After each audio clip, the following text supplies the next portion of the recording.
Yo mileki le akpave kwame ya. Iye me khose be mi hami ka le toji. Be mi kata mi ka ide enwa nya te piaji. Ne wa pede mi anti blibo. Be mi ante blibo. Be mi ante miazu ametoheo. Et la akpave si amela.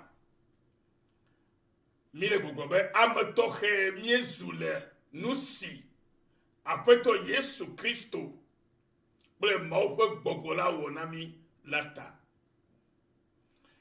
e Kristo tone pekpeno la kpono kwebe yenye ametohe azon edu la kpono kwebe yenye etozi ametohe elabe no pesikene lecha les nouveaux mais les nous manyamanyame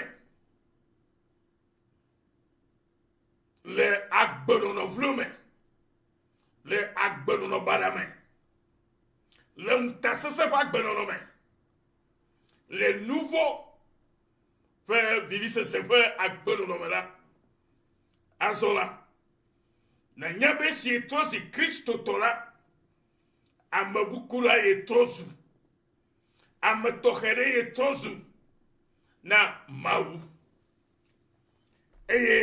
wa metohe zuzula yenye Kristo tonyenye zuzu Kristo tonyenye wa metohe zuzua yenye Kristo tonyenye hallelujah elabe amasukata trozi ametohela wa yenye Kristo to elabe Bible gobe esi nusi Kristo Yesu ble maufe gbogbo wona mitala mau homi yemitrozi yepe ametoheo eyete eji yal gbogbo be ametoho yemitrozu le nusi apeto Yesu Kristo ple maufe gbogbo wona milata novi Kristo fika enegalo egale fufulu fo modia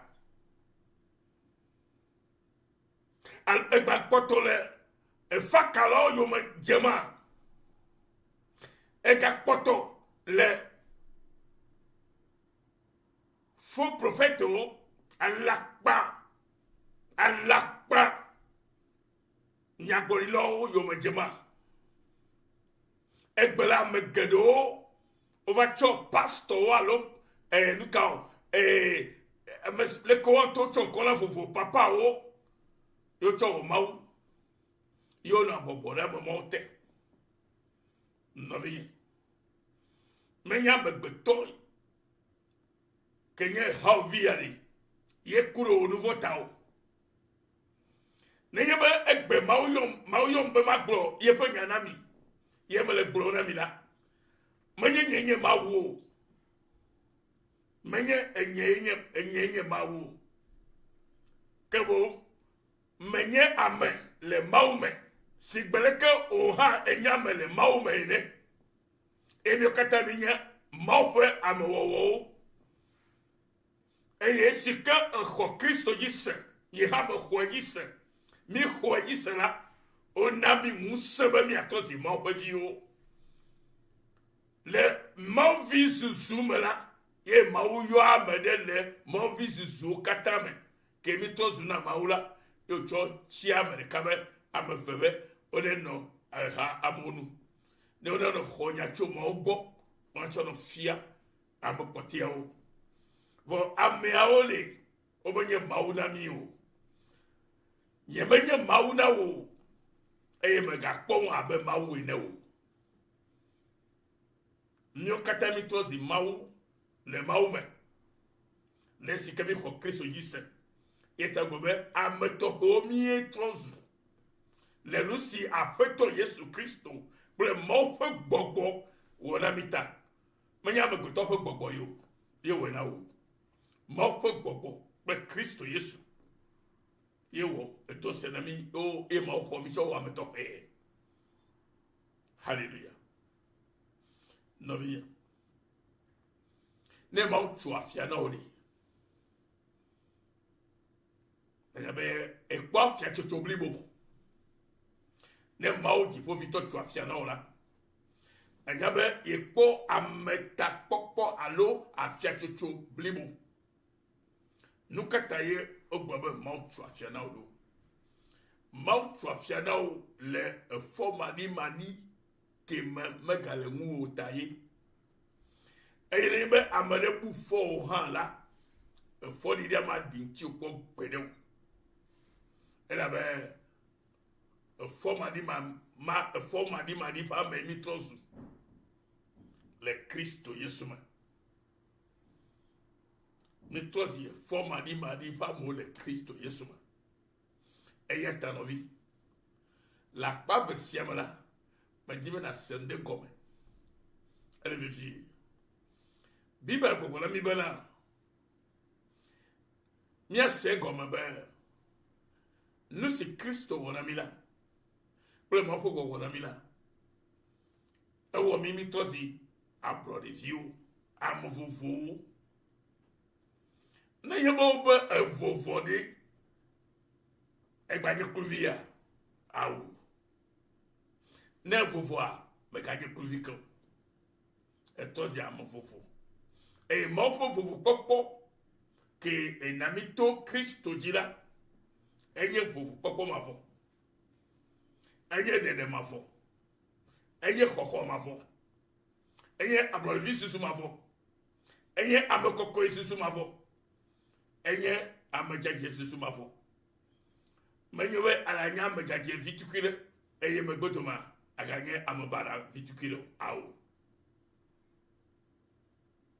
Jésus a tout accompli.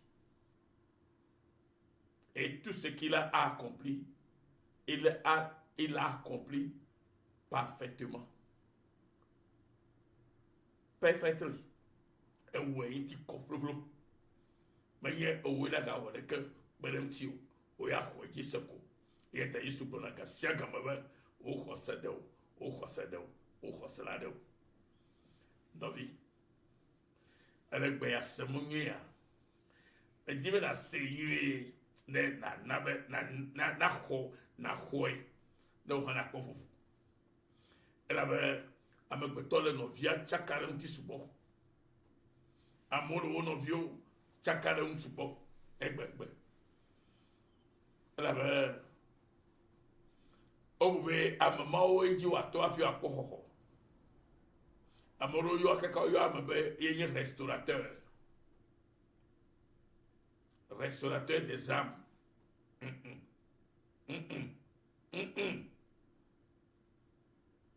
restaurateur des vies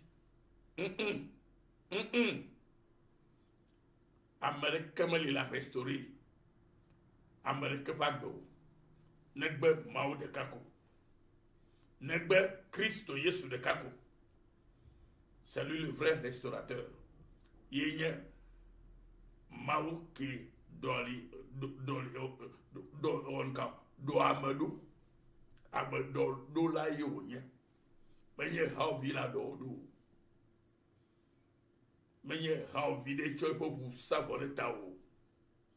Mao yi toy choy do kicho na de miata. Ye gadonamido.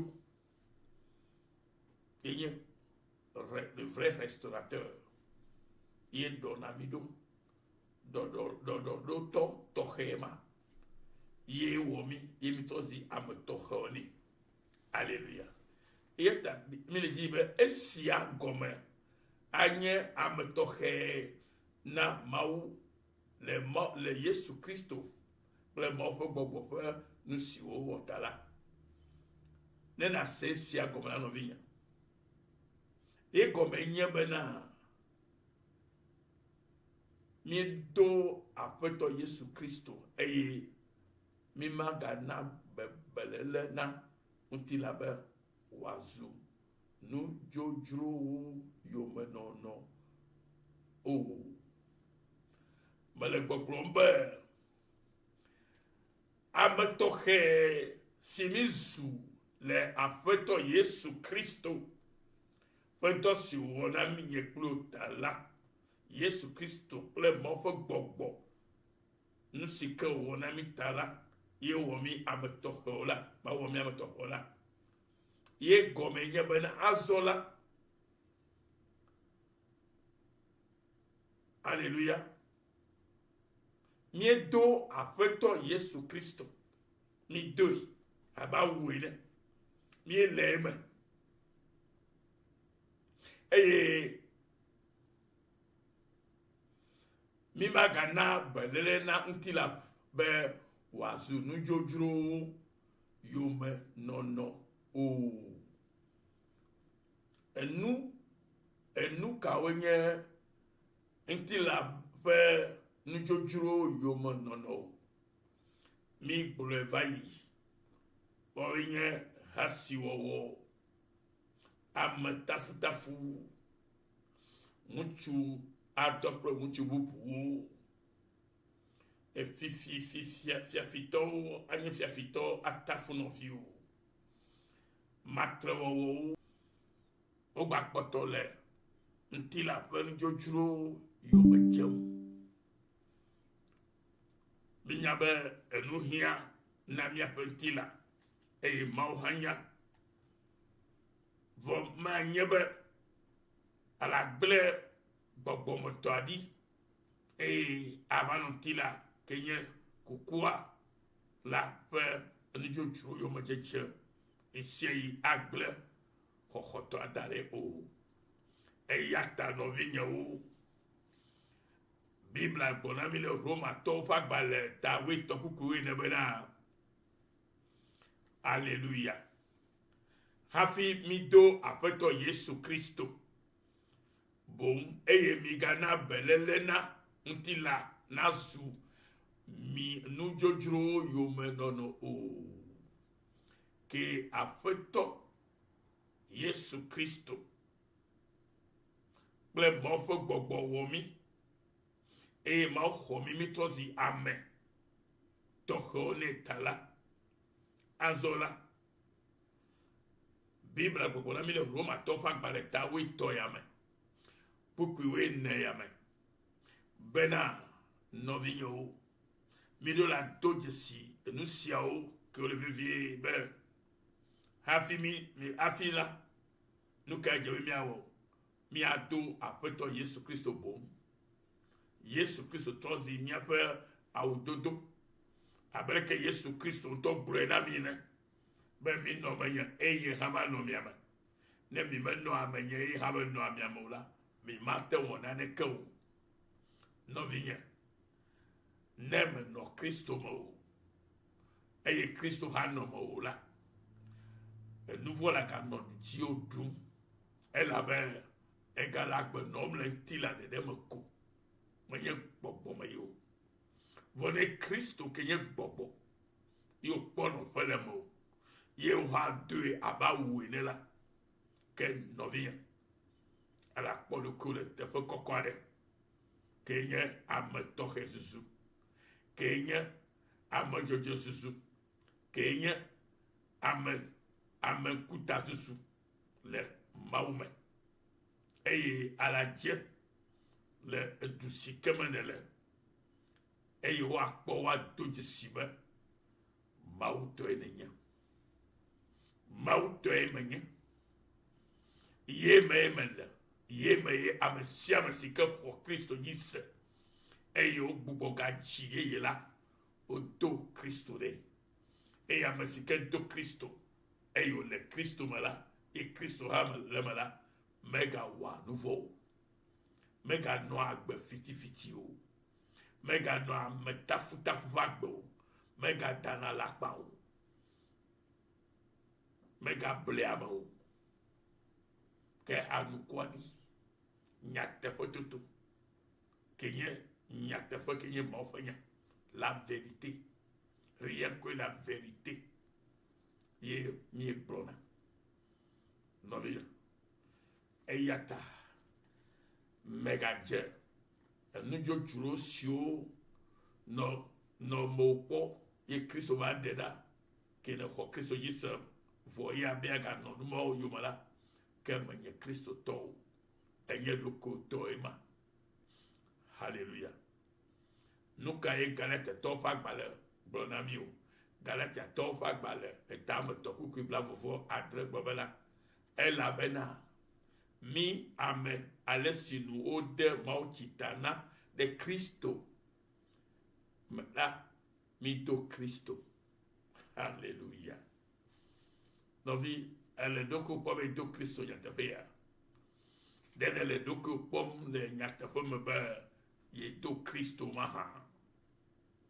Ne do Kristo la nɔvinye Mawu tɔ ƒe gbɔgbɔ anɔ kplɔm eye ame aɖeke magaflu o.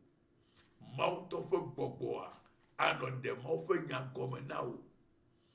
Ne de tsɔtsi ɖe kpekpe be ne nye be Mawu ƒe nya me le afi ma o la ye afa ko kawo le afi ma la ala dogo tso le afi ma kaba. Elebe afi ma ye wotsɔ woaƒe nunɔlawo wɔna Mawu le. Ye wogblɔna bena woawoe nye restaurateur na yiwo. Woawoe nye yewo ƒe agbe ƒe eɖɔɖola. Awo amegbetɔ va se ɖe kayi ye ala dzesiwo wɔ la le nyateƒe me o. Ye ala subɔ le gbɔgbɔ kple nyateƒe me ma hã. Gbeƒawo ɖe mi le na mi ya. Nyanyuia ƒe gbeƒã ɖe mi le na mi ya. Eya ta wòle vevie ɖe na wo be nase nyayawo ne natsɔ de dɔwɔwɔ me ne nɔvinye ne navo va kpe ɖo elabe vovo vavatɔ la Yesu me wòle. Megblɔ nɛ ye megado na kpedzi gbe sia gbe be ne Togo dukɔ metɔwo katã egbe ke ame geɖewo gblɔna be wònye Kristo tɔ. Yewo he yina ɖe tsetsiwo me, he yina ɖe gbedoɖaƒewo, he yina ɖe towo dzi, he yina subɔsubɔƒewo la nenye be nyateƒe nya ye ame tɔxɛ ke Yesu Kristo kple Mawu ƒe gbɔgbɔ wɔ mi trɔ zu la nenye be míawo katã mi trɔ zui nene la míaƒe Togo maganɔ nɔnɔme ma me ke le kaka va ɖo gbe o. Tɔtrɔ gã ɖe la va eye nyona kple dzidzɔkpɔkpɔ ŋutifafa atso aƒe ɖe Togo nyigba dzi na mia Togoviwo katã eye wòagbagba ɖe Afrika duwo katã me eye Mawu ƒe ŋusẽ ɖeɖe anɔ fia ɖum le mia me. Nɔvi lɔlɔtɔwo le esia ta mele gbe tem ɖe edzi na mi be miadzudzɔ ahasiwɔwɔ. Elabena ahasiwɔwɔ nye enuvɔ si ƒoa eɖi ame ƒe ŋuti la. Eya ta ne miewɔ enuvɔ sia la miawo ŋutɔwoe koe akpe fu. Kɔrintɔtɔwo ƒe agbalẽ ta 8 eta made me ɖe kuku ta made kpukpu 8 tsɔ yi ɖe 20 me. Le esia ta mele kpetem ɖe edzi na mi nɔvi lɔlɔtɔwo be miadzudzɔ ahasiwɔwɔ kple esiwo katã mi hle va yi xoxo vɔ. Elabena ahasiwɔwɔ nye nuvɔ si ƒoa ɖi ame ƒe ŋuti la. Eya ta ne miewɔ nuvɔ sia la miawo ŋutɔwo koe akpe fu. Mawu medi be nakpe fu nɔvinye. Mawu di be mievo. Mawu di be mietrɔ zi ablɔɖeviwo.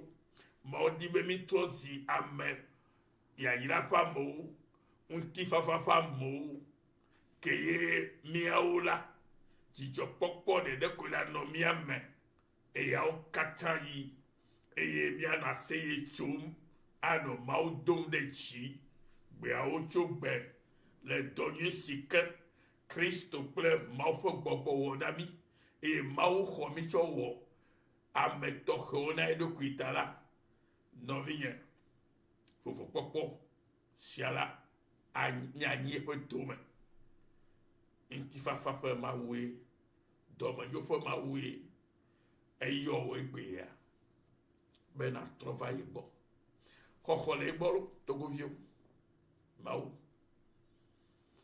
ne dzesi le nyateƒe me la anya be ne enye kristotɔa enye enutɔxe ke ƒo nu katã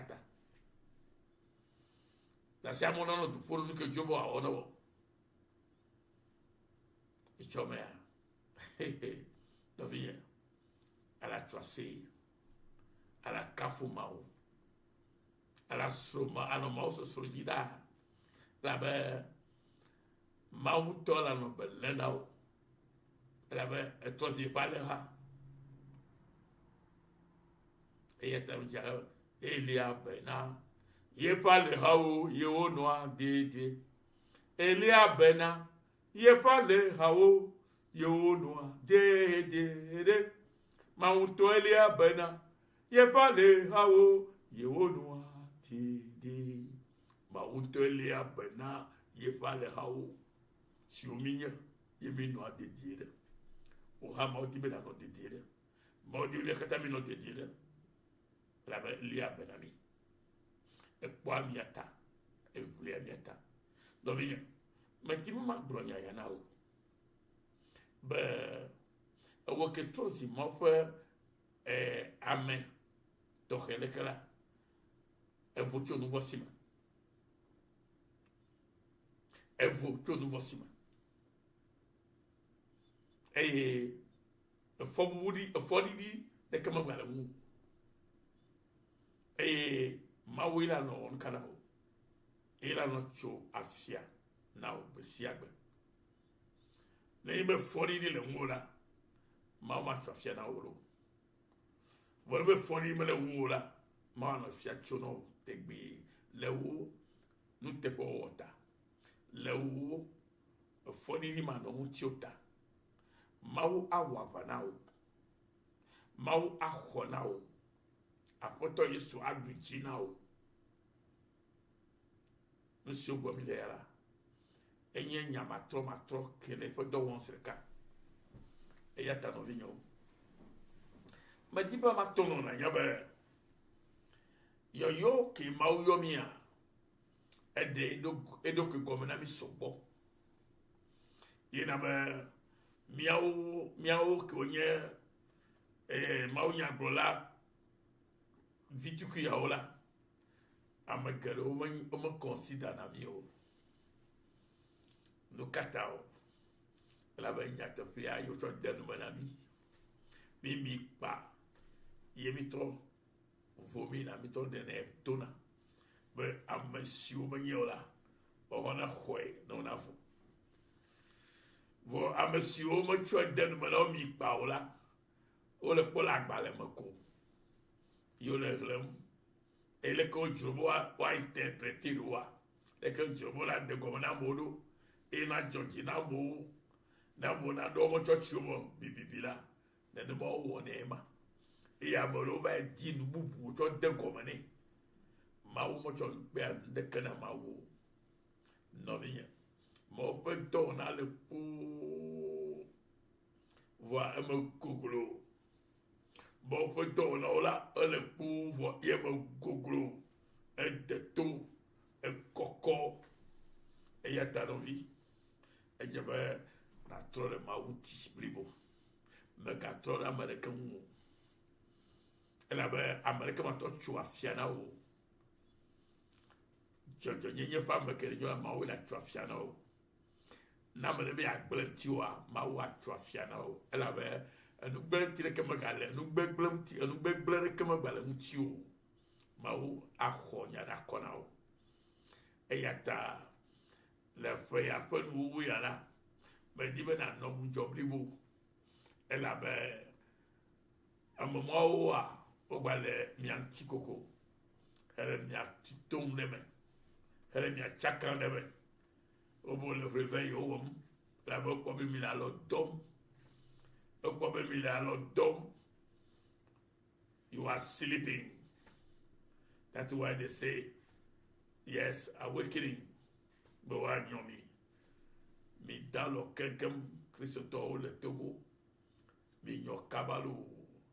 De Yesu le miamala. Mi ma dalo de mao. La be bobo ame dalo. Yesu po bobo me dalo lo. Eyata. E maola nye cinéma wo mole. Enye enyako. Ko ato pofe me vidéo ko wo mole. Bon miaola. Nyate po ke le kenya te pia le club kedela. Yimli chochora milo. Maole irami. Mi ga se bien envie Yesu yo. O ira maololo. Avoir Diedoula. To true forgiveness mission. Or Celia. Panyi baji. Na novilo to katasio se akoya. Maole irami. Miagobe eizarema. Miaga notu. La pave siala. Ma karibe esenu kata komonyelo. Maole iro kaka. Le Yesu Kristo from coming. Amen.